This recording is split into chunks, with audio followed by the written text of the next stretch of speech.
Well, let's talk about friendships for a minute. Here's how you know if someone's your friend. A, you can tell them bad news and they'll listen. They won't tell you why, you're stupid and why that bad thing happened to you and how something worse happened to them once and, derail the whole conversation. You can actually tell them bad news and they'll listen. So that's a good thing. And then this is a weirder thing.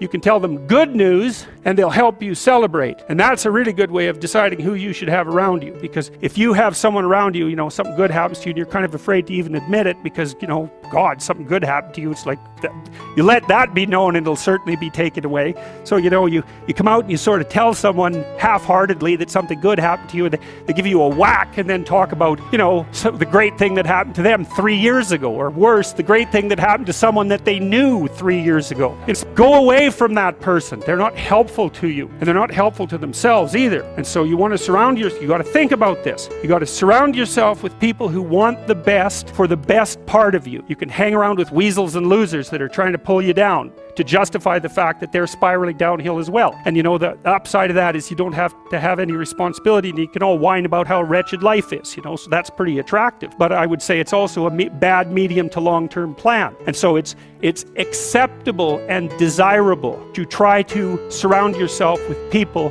who are facilitating your development. And you might say, well, I've got people around, I know them well, they're not doing that well and they don't fit into that category. It's like, what's your point? What are you going to do with them? Exactly.